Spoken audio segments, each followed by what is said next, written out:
আচ্ছা, আমি বুঝতে পারছি না, আপনি একটা অচেনা বাড়ির মধ্যে হঠাৎ ঢুকে বললেন, তারপরে একটা ঘর দখল করে বসে বললেন, মানে কি এগুলো? আমি তো আমি তো ঢুকতে চাইনি আসলে। রাস্তায় ঘোরাঘুরি করছিলাম, পাইচারি করতে করতে দূরবীন দিয়ে পাখি দেখছিলাম। কি কি কি দেখছিলেন? পাখি পাখি। পাখি? কবি নাকি? কবি না, আমি হচ্ছে বার্ড ওয়াচার। সেলিম আলীর নাম শুনেছেন? ওই রকম। আচ্ছা, কি ব্যাপার কি? আমি তো কিছুই বুঝতে পারছি না। এত জোরে জোরে আপনারা কথা বলছেন কেন? আমি আশ্চর্য হয়ে যাচ্ছি যে আপনারা সকলে জানেন যে বাইরে পুলিশ রয়েছে, তাহলে তো জোরে জোরে কথা বলার কি মানে আমি তো বুঝতে পারছি না। তার থেকে আমি আরো আরো আরো সাংঘাতিক একটা ব্যাপার, এই মহিলা এখানে কেন? এ তো গোদের উপর বিষ পড়া। মানে দেখি, একটু আগে উনি আমাকে জল বিচুরি বললেন, আর এখন আপনি আমাকে গোদের উপর বিস্ফোরা বলছেন। আমি কিন্তু মানবাধিকার কমিশনে যাব। না না, ঠিক আছে, তর্কের খাতিরে যদি ধরেও নিই যে আপনি বিষ পোড়া, তাহলে গোদটাকে আপনি আপনি এই, তখন থেকে বলে যাচ্ছি আমার নাম দুঃশাসন। অসম্ভব। ভারতবর্ষের কোনো বাবা মা তার সন্তানের নাম দুঃশাসন রাখেনি। ধৃতরাষ্ট্র আর গান্ধারীর ছেলে দুঃশাসন। তাই তো এক্সেপশন। এই জানো, আমাদের মেয়ে হলে কি নাম রাখবো আমি ঠিক করে ফেলেছি। তুমি চুপ করবে? আস্তে আস্তে, প্লিজ প্লিজ। আপনারা একটা কথা কিছুতেই বুঝতে পারছেন না। দেখুন দেখুন, আমাদের একদম উত্তেজনা চলবে না, আমাদের শান্তভাবে আস্তে আস্তে কথা বলতে হবে। তাছাড়া পুরো ব্যাপারটা আমার জানা দরকার। এক্সকিউজ মি, আপনি আমাকে বলুন তো যে আপনি কে, আর আপনাকে নিয়ে কি সমস্যা? আমার নাম দুঃশাসন গুপ্ত। আমি বার্ড ওয়াচার, জঙ্গলে ঘুরে বেড়াচ্ছিলাম, পাখি দেখছিলাম। এমন সময় একজন ওই মহিলাই। আমলো যা, যত সব আপদ। সরুন সরুন দেখি। নিন খান। সিঙ্গাড়া পাবেন না? না, এই মহিলাই। আমি বাইরে ঘুরছিলাম, বললো এখানে বেশি ঘোরাঘুরি ঠিক নয়, বাঘ আছে, তাই ঢুকে গেলাম। বাঘ আছে কি মশাই? আপনি তো বার্ডও আছেন, বাঘ কি যেখানে সেখানে থাকে না? আমি আসলে সবসময় আকাশের দিকে তাকিয়ে থাকি। মাটির পৃথিবী সম্পর্কে আমার কোনো ধ্যান ধারণা নেই। না না, ধ্যান ধারণা হয়ে যাবে হয়ে যাবে। পুলিশের ঘরে দু চার ঘা পড়লেই ধ্যান ধারণা হয়ে যাবে। স্যার, পুলিশের কথা এখানে একদম বলবেন না। তাহলে ঠকবাজতে গাঁ উজাড় হয়ে যাবে। কেষ্টদা, তুই যে বলেছিলে আমাকে রুম দেবে, ভীষণ টায়ার্ড লাগলে, প্লিজ চলো না। হ্যাঁ, রুমে যাচ্ছেন যান, কিন্তু মনে রাখবেন 1 ঘন্টা। আমরা প্রত্যেকে ঘরে যাব, 1 ঘন্টা পরে ফ্রেশ হয়ে আবার এখানে চলে আসবো। বেশি সময় নষ্ট করবো না, ঠিক আছে? ওকে। দাদা একটু সরুন, চলুন দিদি, আসুন আসুন।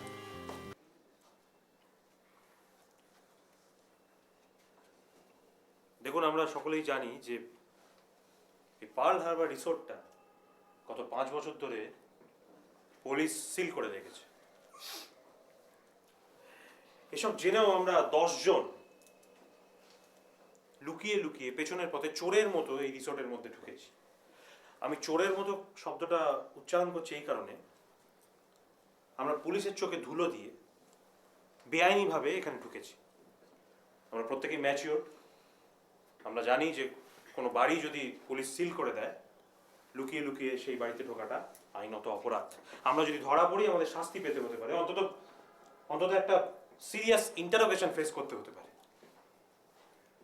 তা সত্ত্বেও আমরা এখানে এসেছি। কেন এসেছি,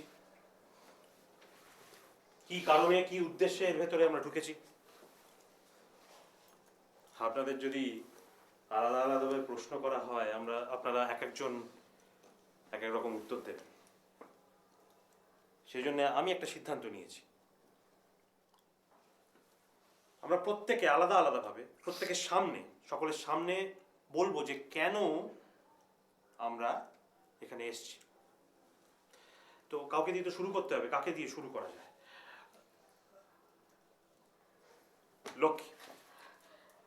লক্ষ্মী প্রথমে বলবে যে সে কেন এভাবে এখানে এসেছে। লক্ষ্মী, বল। নমস্কার, আমি ওমকার ফৌজি বলছি। আপনারা অনেকেই ভাবছেন আমি আসলে কেউ নই, কোথাও নেই আমি, কিন্তু তা নয়। আসলে আমি আপনাদের মধ্যেই আছি। আপনারা যে আমার আহ্বানে সবাই এখানে এসেছেন তার জন্য আমি খুব খুশি। আমি কথা দিচ্ছি 3 দিন 3 রাত এখানে থাকলে আপনারা হতাশ হবেন না। 5 বছর আগে যে গহনার দাম ছিল 1 কোটি টাকা, এখন তার দাম প্রায় 1.5 কোটি। সেই গহনার ভাগ আপনাদের মধ্যে কেউ কেউ পাবেন, তবে প্রত্যেকে পাবেন না। কারণ আপনাদের মধ্যে কেউ কেউ আছেন যারা ভাইয়ার মৃত্যুর জন্য দায়ী। তাদের আমি কাল সকালেই এখান থেকে চলে যেতে অনুরোধ করব। অন্যথায় তাদের কপালে অশেষ দুর্গতি আছে। তবে আমি নিশ্চিত আমার এই সাবধান বাণী সত্ত্বেও 3য় রাত না কাটিয়ে আপনারা কেউ এখান থেকে যাবেন না। জীবন নিয়ে জুয়া খেলতে আপনারা প্রত্যেকেই যে বড় ভালোবাসে, তাই অনেক শুভেচ্ছা রইল আপনাদের জন্য। দেখা যাক কার ভাগ্যে কি আছে। মাই গুডনেস, কিন্তু রীতিমতো ছেলে মানুষ, হ্যাঁ? কিভাবে এখানে ডেকে নিয়ে এসে ভয় দেখাচ্ছে? নেহাদির চমক ছাড়া আর কিছুই নয়, কিন্তু কিছু গয়নার কথা বলছিল, কিন্তু কোনো চাকরির কথা তো বললো না। দুর্গতি মানে কি? যারা দায়ী তাদেরই বা কি হবে? আমার মনে হয় এটা কেষ্টর কারসাজি। আচ্ছা, লক্ষ্মী কোথায় গেল? লক্ষ্মী? অবনীদা, এই ঘড়িটা কি প্রথম থেকেই বন্ধ ছিল? তো এসে থেকেই তো তাই দেখছি। ঠিক 10টার সময় কোনো একদিন ঘড়িটা বন্ধ হয়ে গিয়েছিল। কি অদ্ভুত না? বিশেষত আমরা যেখানে এই মুহূর্তে 10 জন উপস্থিত আছি। কোনো মানেই হয় না। আমরা যদি 10 জনের জায়গায় 9 জন থাকতাম, তাহলে কি ঘড়িতে 9টা বাজতো? ঠিক 10টার সময় ঘড়িটা বন্ধ হয়ে আছে। কি অদ্ভুত না? না, আমি আসলে রহস্যটা একটু বাড়িয়ে দিলাম। আপনি ঠিক কি বলতে চাইছেন বলুন তো? মাফ করবেন, আপনার সাথে আমার আগে আলাপ হয়নি। আমার নাম শিখা। নমস্কার। তার আগে আপনি কি একবার বলে যাবেন আপনি কে? অ্যাকচুয়ালি আমার নাম হচ্ছে রবি বর্মা। আমি একজন প্রাইভেট ডিটেকটিভ। কি কি নাম বলেন? রবি বর্মা? ইয়েস, রবি বর্মা। রবি বর্মা নামটা আমি কোথায় শুনেছি? কোথায় কোথায় কোথায়? বুঝো ঠালা, এতক্ষণ ছিলেন বার্ড ওয়াচার, এখন আবার হয়ে গেলেন প্রাইভেট ডিটেকটিভ। ছিল বিড়াল, হয়ে গেল রুমাল। আপনি প্রাইভেট ডিটেকটিভ? ইয়েস। আপনি যদি সত্যি প্রাইভেট ডিটেকটিভ হন, বলুন তো এখানে কি করতে এসেছেন আপনি?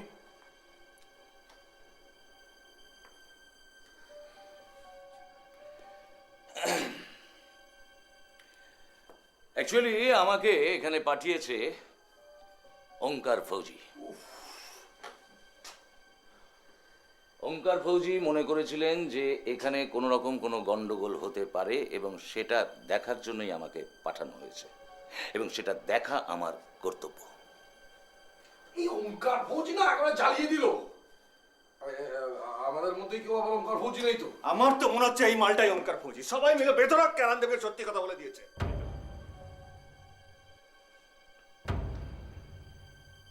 কি মুশকিল! আমি তো বলছি বারবার যে আমি কাল সকালে চলে যাব। তাই নাকি? আপনি কাল সকালে চলে যাবেন, তাই না? অবনীদা, তুমি কি করবে? তুমিও কাল সকালে চলে যাবে, তাই তো? এসব এসব কি হচ্ছে বলুন তো? আমি কিচ্ছু বুঝতে পারছি না। বুঝতে পারবেন, আস্তে আস্তে সবই বুঝতে পারবেন। অবনীদা, চুপ করে আছো কেন? বলো, তুমিও কালকে চলে যাবে, তাই তো? আরে দেখো, আমার বয়স হয়েছে, এত ধকল আমার পক্ষে সহ্য হচ্ছে না। বেশ,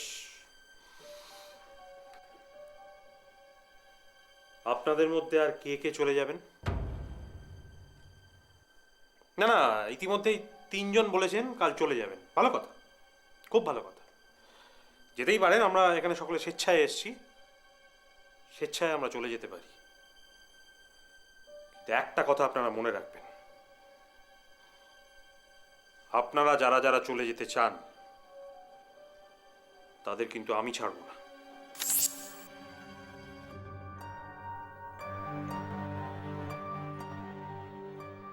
এটা কিরম হলো? এটাই সত্যি কথা। অবনীদা, অবনীদা, আর কেউ না জানুক, তুমি তো জানো আমার ব্যাপারটা। দেখো, ভাইয়ার মৃত্যুর ব্যাপারে সবাই আমাকে দোষ দিয়েছে, কিন্তু একমাত্র আমি জানি যে ভাইয়াকে আমি মানিনি। তাই ওঙ্কার ফৌজির হুমকিতে যারা যারা এখান থেকে চলে যেতে চাইছে, আমি কিন্তু তাদেরই আসল অপরাধী হিসেবে ধরে নেব। আর এখন থেকে আমি তাদের পেছনে লেগে থাকবো যতক্ষণ না পর্যন্ত প্রমাণিত হয় যে তারা আসল অপরাধী। না, এটা কিরকম কথাবার্তা বলছো? মানে তুমি আমাকে সন্দেহ করছো? হ্যাঁ, করছি। আরে এর আবার কি হলো? কিচ্ছু হয়নি, সব ঠং। শিখা, শিখা, শিখা দেবে। এস, দাঁড়ান দাঁড়ান, এই আমাকে দেখতে দিন। ডাক্তার, দেখো তো। অর্চনা দেবী, সরুন সরুন।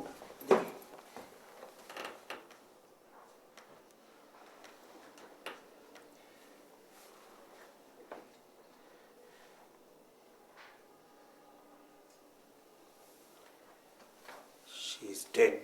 হোয়াট? My god! কি করে doctor? I think it's a case of poison.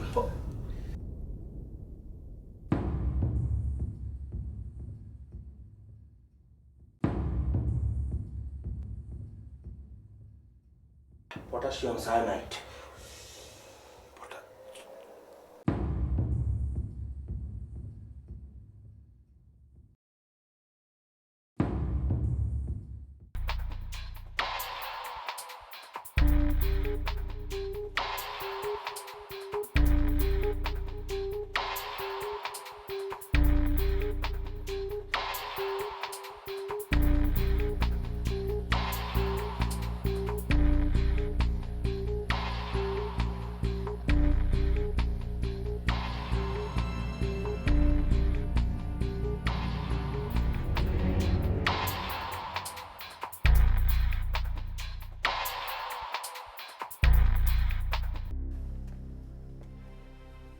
কি ঠিক করলে?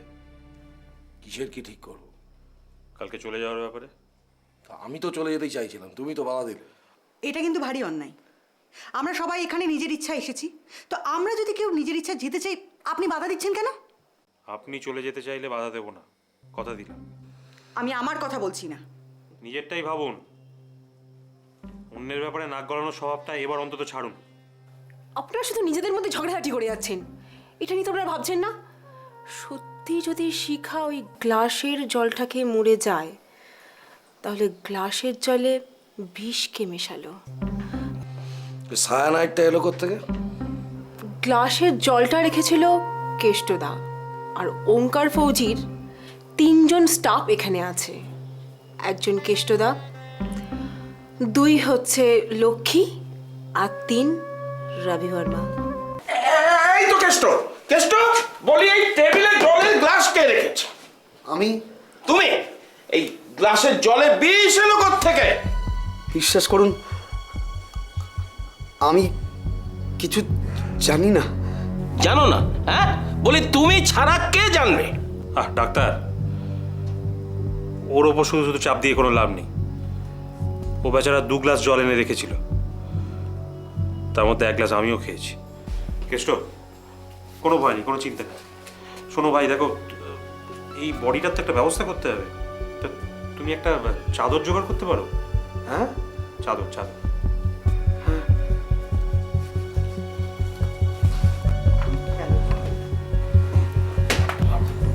তলায় হাত দিয়ে ধরুন না। তলা এখানটা একটু হাত দিন, হাত দিন। সাবধানে চলুন চলুন চলুন।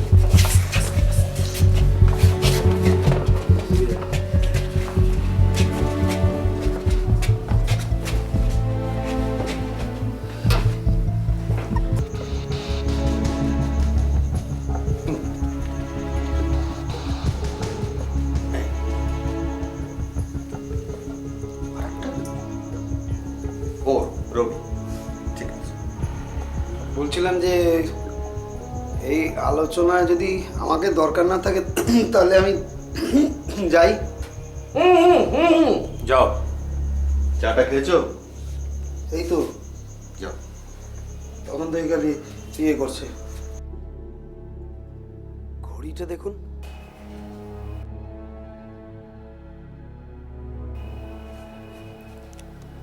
কি হলো? 9টা বাজে।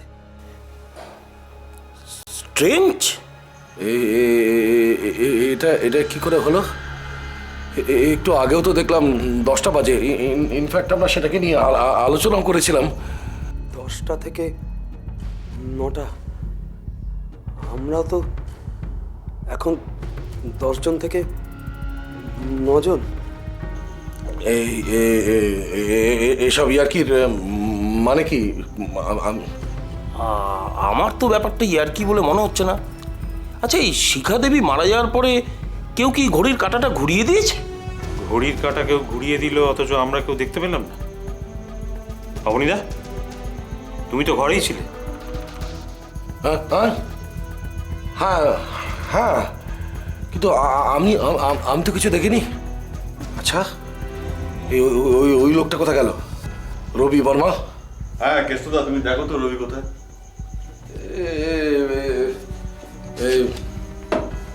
এ তো মহা ঝামেলা হলো। এ তো রাতের ঘুম কেটে দেবে মনে হচ্ছে। এই তোমার কি একটা আলোচনা আছে বলছিলে, করো তো, আমাকে একবার ঘরে যেতে হবে। ঘরে যেতে হবে? ঘরে গিয়ে কিছু খেয়ে রাতে ঘুমানোর চেষ্টা না করাই ভালো। মানে কি, মানে সারা রাত না খেয়ে জেগে বসে থাকবো? এই বসে থাকতে না পারলে পাইচারি করতে পারে। দেখুন, আপনি না একটা বাড়াবাড়ির সীমা আছে সবকিছু। আমার আপনাদের কিছু বলার ছিল। তার থেকেও বেশি আমার আপনাকে কিছু বলার আছে। ইনফ্যাক্ট বলা নয়, জিজ্ঞাসা করার আছে। ঠিক আছে, আপনাদের কথা শুনবো, সব প্রশ্নের উত্তর দেবো। তার আগে আমার কথাটা আপনারা শুনুন। শিখা শিখা আমার অপরিচিত নয়, ভাইয়াও আমার পরিচিত। তুমি হঠাৎ কোথা থেকে উদয় হলে? উদয় হয়ে তোমায় অসুবিধায় ফেললাম মনে হচ্ছে। এটা নিশ্চয় আমার প্রশ্নের উত্তর নয়। আমি কাজে গিয়েছিলাম, জানো না? রিসোর্ট পার্ল হারবারের কাজ তো অনেক মাস আগেই শেষ হয়ে গিয়েছে। পুলিশ অ্যারেস্ট করেছিল, তাও জানো না? জানি। জানো জানো, তবু একদিনও দেখতে যাওনি। জেলে? সেটা বুঝি খুব বুদ্ধিমানের কাজ হতো। সব বেঈমান, অকৃতজ্ঞ। অকৃতজ্ঞ? আসলে কৃতজ্ঞতার কথা অন্তত তোমার মুখে মানায় না। কেন? আমি কি করেছি? জেল থেকে ফেরার হয়েছে তো অনেক দিন হয়ে গেছে। আবু ভাইয়ের কাছে জিনিসগুলো পাঠাওনি কেন? তুমি ঠিক কি বলতে চাইছো? তোমার জন্য আমি বিপদে পড়তে চাই না। তুমি আমায় এমন কথা বলছো? তোমার সঙ্গে আমার একটা সম্পর্ক আছে। ক্রেতা বিক্রেতার সম্পর্ক। পয়সা ফেলেছো, ফুর্তি লুটেছো, ব্যাস। কেউ এসেছে। কে আসতে পারে? না দেখে কি করে বলবো? যেই হোক, তাকে ফুটিয়ে দাও, ম্যানেজ করো। কথা দিতে পারলাম না। শিখা, হাত ছাড়ো, ভেতরে যাও।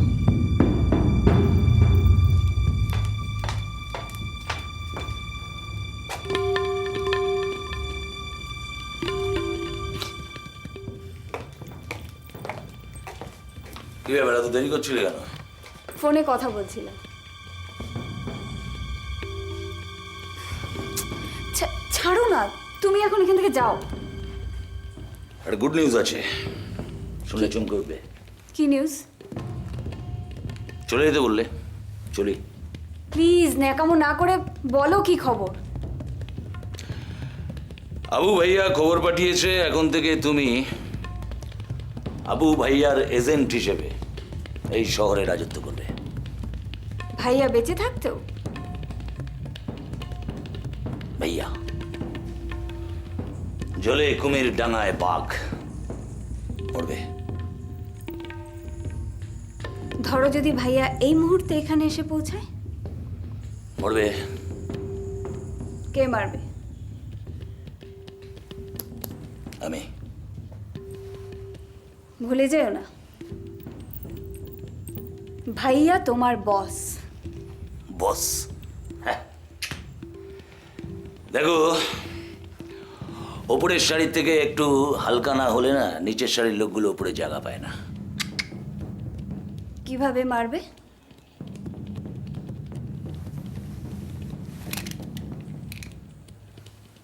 লেটেস্ট মডেল আবু ভাইয়া পাঠিয়েছে। ভাইয়া পাশের ঘরে আছে।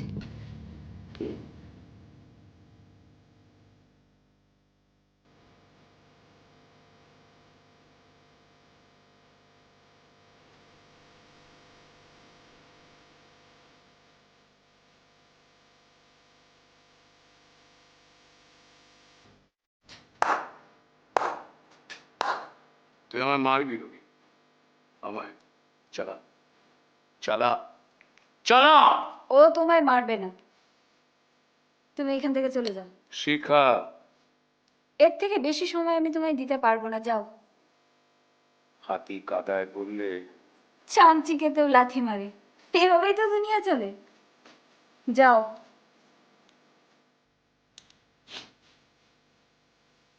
যাও বলছি।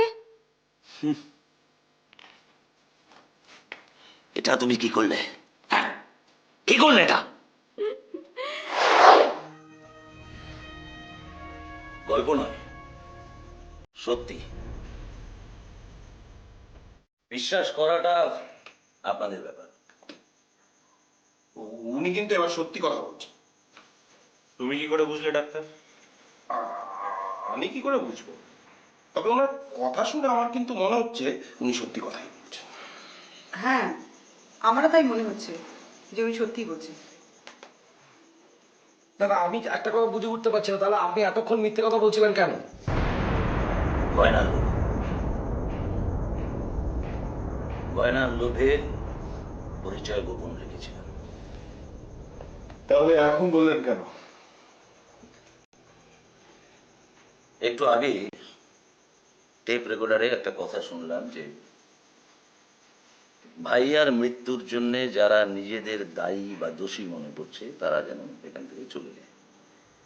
তাই আপনাদের মধ্যে যারা ভাইয়ার মৃত্যুতে দোষী মনে করছেন নিজেদের, তারা এখান থেকে চলে যেতে পারে। লোক চলে গেলে আপনার খুব সুবিধা হয়, তাই না? গয়নাগুলো একাই পেয়ে যেতে চান। আর টেপ রেকর্ডারতে এমনও বলা আছে 3 দিন পরেই গয়নাগুলো পাওয়া যাবে। আপনার কিন্তু এখান থেকে চলে যাওয়া উচিত।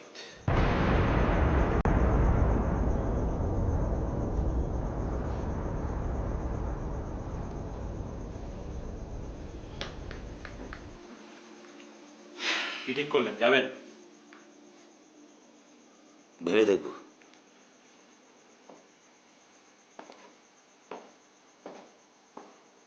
বুঝলেন, আমাদের সবাইকে ফরমাস দিচ্ছে, অথচ উনি নিজে যাবেন না।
এরকম আরো অনেক সিনেমা দেখতে হলে ডাউনলোড করুন ক্লিক অ্যাপ।